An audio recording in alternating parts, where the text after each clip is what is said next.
성경 말씀 욥기 5장 1절로 27절까지 말씀 한 절씩 교독해 올리겠습니다. 너는 부르짖어 보라. 내게 응답할 자가 있겠느냐? 거룩한 자 중에 내가 누구에게로 향하겠느냐? 분노가 미련한 자를 죽이고 시기가 어리석은 자를 멸하느니라.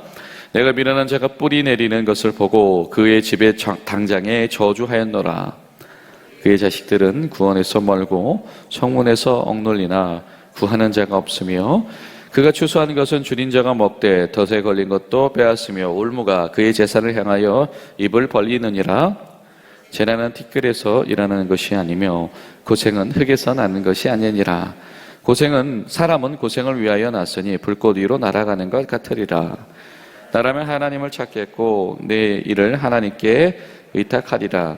하나님은 헤아릴 수 없이 큰 일을 행하시며 기이한 일을 셀 수 없이 행하시나니 비를 땅에 내리시고 물을 밭에 보내시며 낮은 자를 높이시고 애곡하는 자를 일으키사 구원에 이르게 하시느니라.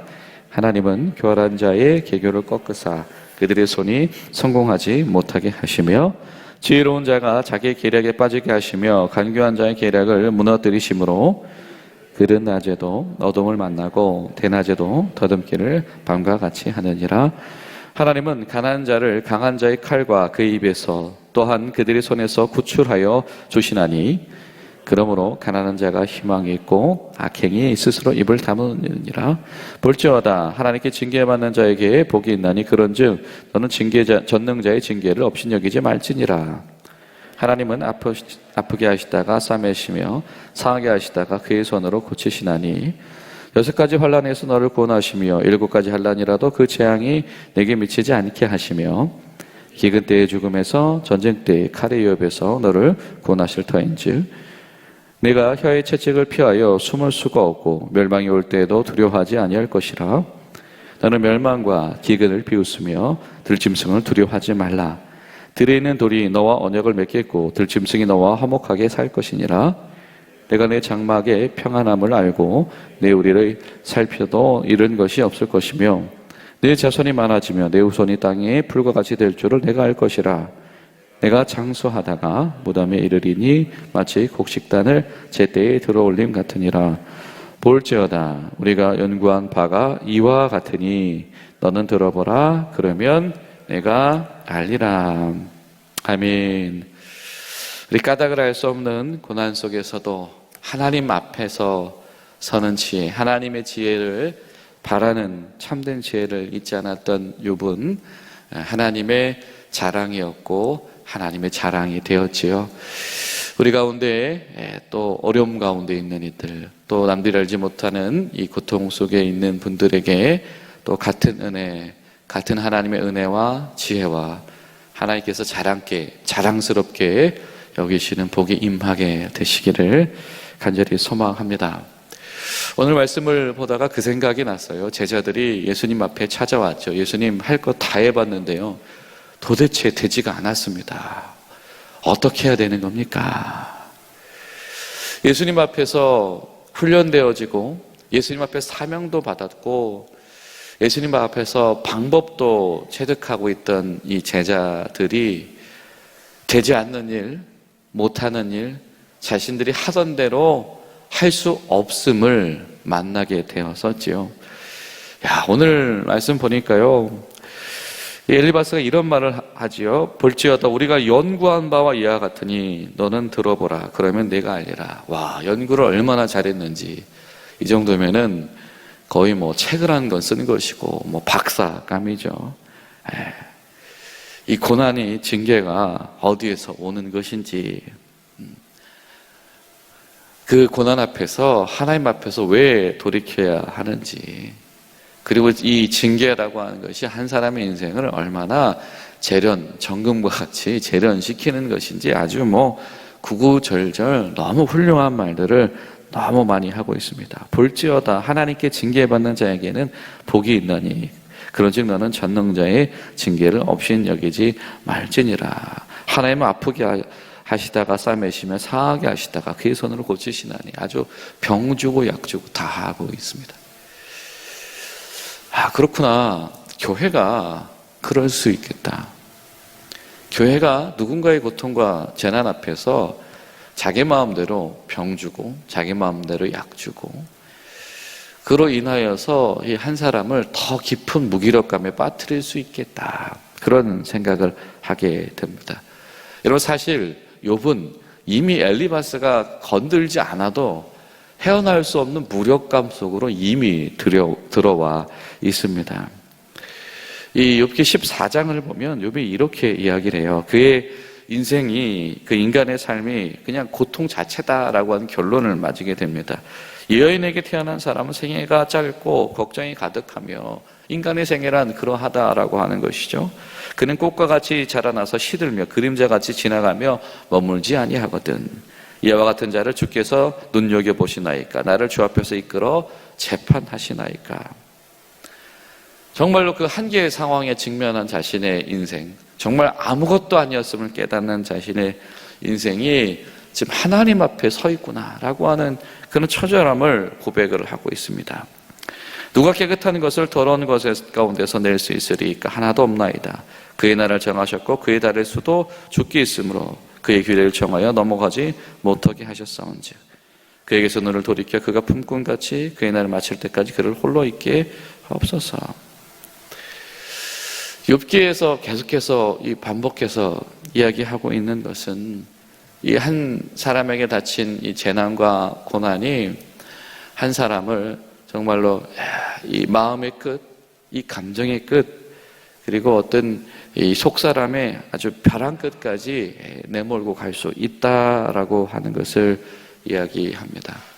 그렇기 때문에 전적으로 이 한계 상황에 봉착한 이들에게는 진정한 지혜가 필요하다. 진정한 지혜가 필요하다.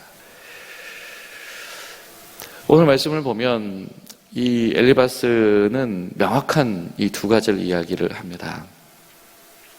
인간은 하나님 앞에서 심판받고 칭찬받을 수밖에 없는 존재이다. 그리고 하나님은 신실하셔서 그분의 선하신 기준 가운데서 절대로 모르시는 법이 없으시며 안 갚으시는 법이 없으시다라고 이야기를 한다라고 하는 것이죠. 그러나 엘리바스가 그 모든 것을 다 알고 있었지만 한 가지를 놓치고 있었습니다.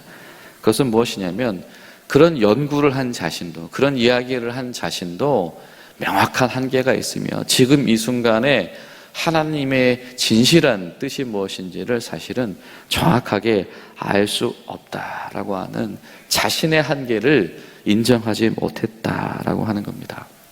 오늘 말씀은 우리에게 한 가지 기회를 보여주며 도전합니다. 이 한계, 어떤 자신의 견뎌낼 수 있는 그 한계치를 넘어선 일들을 만난 이에게 어떤 지혜의 한계, 지식의 한계를 가지고 있는 이 사람의 이 섣부른 이 조언과 가르침이 전혀 그것 가운데서 지혜로 발휘되지 못할 수도 있다. 욥기는 이런 말씀을 합니다. 내가 알지 못하는 것이 많도다. 그러므로 내가 하나님 앞에서 침묵하리라. 오히려 이 고난을 통하여서 욥은 하나님이 원하시는 한 가지 방향으로 나아가고 있습니다. 그것은 무엇이냐면 자신의 무지를 알아가는 것입니다. 내가 이전까지는 알지 못했다. 내가 이 고난을 만나고 내 한계 상황에 직면하기 전까지는 내 무지를 알지 못했다. 내가 하나님에 대하여서 하나님의 기뻐하심과 하나님의 원칙에 대하여서 다 안다고 생각을 하였는데, 그런데 지금 내가 막상 나의 문제에 이것이 봉착해서 보니까 내가 하나님에 대해서 아는 것이 별로 없구나라고 하는 것이죠. 여러분, 우리 가운데에 바로 그 은혜와 그 지혜가 있게 되기를 간절히 소망합니다. 사람은 자신의 문제가 돼보지 않으면 그 깊이와 정도를 알기가 결코 쉽지 않습니다.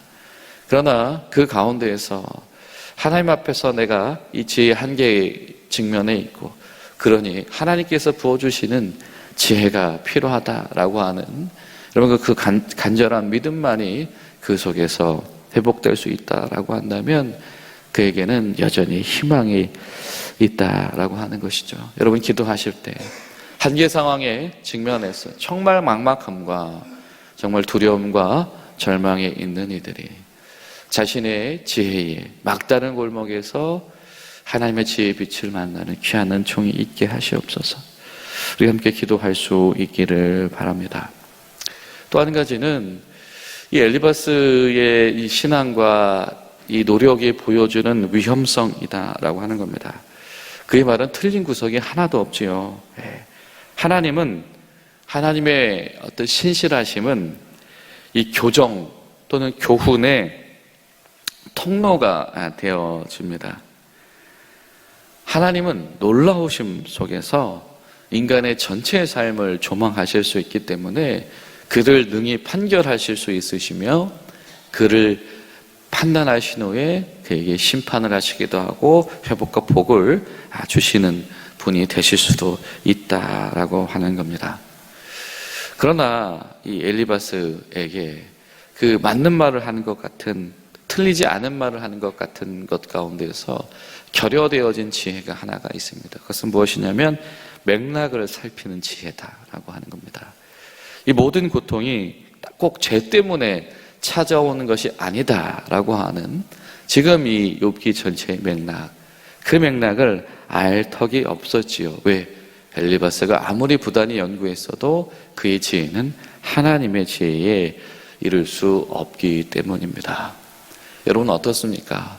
우리가 바로 이 맥락의 지혜를 파악할 수 없을 때, 우리가 맥락의 지혜를 가질 수 없음을 인정하고, 우리가 한 사람의 개인사를 알고 있고 그 사건의 전말을 알고 있다고 하더라도 그의 삶을 둘러싼 하나님의 전체의 지혜를 알 수 없음을 우리가 인정한다라고 한다면 우리에게 필요한 것이 무엇일까? 오히려 오늘 본문은 우리에게 도전하는 것 같습니다. 이 욥에게 필요했던 것은 이 맥락의 지혜를 알지 못하는 이들의 이 섣부른 지식과 교만이 아니라 어쩌면 위로와 동정이다라고 하는 것입니다. 분명히 진리를 말하지만 그 진리가 역동하지 못하게 하는, 그 진리가 오히려 퇴색되게 하는 통로가 될 수 있다. 여러분 너무 충격적이지요? 하나님의 지식을 보유한 이들의 언어가 하나님에 대한 배움과 연구로 훈련되어진 이들의 태도가 오히려 하나님의 은혜를 가로막으며 한 영혼을 파괴시키는 통로가 될 수도 있다라고 하는 것이죠. 여러분 교회와 우리 성도들이 가지고 있는 하나님 나라의 어떤 확신들, 우리가 가지고 있는 성경의 지식과 이 교리적인 어떤 성숙들이 오히려 이 하나님 나라의 어떤 번영과 하나님 나라의 풍성함을 가져오는 것이 아니라 한 사람 한 사람을 무너뜨리는 일이 될 수 있다라고 하는 것을 오늘 욥기가 우리에게 보여줍니다. 그래서 에베소서 4장에서는 진리를 가르칠 때 무엇으로 가르치라고 말씀하냐면 사랑으로 가르쳐라.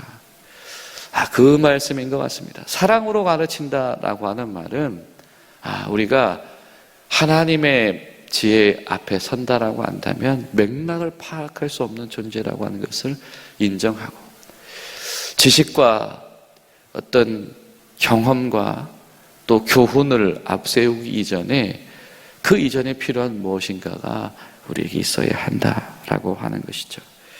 여러분 사랑이라고 하는 것이 단순히 감정이나 어떤 감정적인 반응만을 이야기하는 것이 아니죠.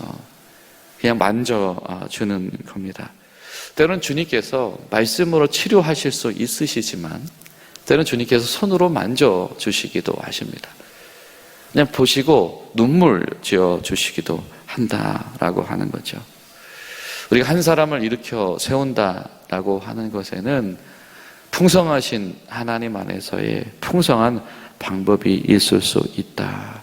여러분 우리가 이 시간에 기도할 것은 하나님, 우리가 하나님이 주신 지혜를 늘 구하게 하셔서 정말 그때 꼭 필요한 지식을 말할 수 있는 그런 믿음의 사람들 되게 하시옵소서. 그러나 그 중에서도 우리가 하나님의 지혜에 견주었을 때 너무 부족하며 맥락을 파악할 수 없음을 인정하고 그보다 더 앞설 수 있는 사랑의 능력을 발휘할 수 있는 그런 교회와 성도들 될 수 있게 하시옵소서.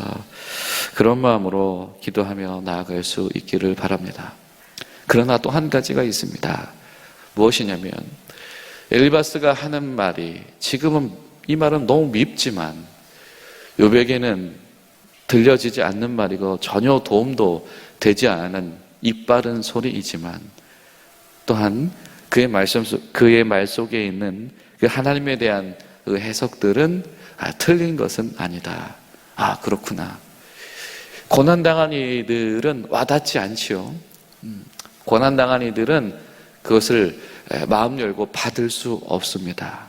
그러나 그 지식들이 버려질 지식들은 아닐 텐데 하나님, 고난 속에 있어서 마음의 어려움이 있어서 하나님의 지혜와 지식을 수용하지 못하고 있는 이들이 그냥 영원히 그 하나님의 지혜와 지식과 말씀에 마음의 문을 닫는 이가 되지 않게 하시고 언젠가 그 말씀 속에 녹여줄 수 있게 하시옵소서. 욥도 그러하잖아요. 지금 이 얘기가 들려지지 않으나 하나님, 이제는 저는 더 할 말이 없습니다. 그 이야기가 무엇입니까? 친구들 하는 말도 그 틀린 말은 아니네요. 그런 하나님, 제가 답을 알지 못하지만 그 말씀 다 제가 귀에 아주 담겠습니다 라고는 의미가 아닐까 생각이 되어집니다. 기도하실 때 하나님, 고난 속에 있는 이들이 하나님의 지혜와 말씀을 버리거나 포기하지 않고 때로는 늦고 때로는 유보되어질지라도 그 말씀을 붙잡을 수 있도록 도우시옵소서. 그런 마음으로 기도하며 나아가는 저 여러분들 되시기를 주님의 이름으로 축복합니다.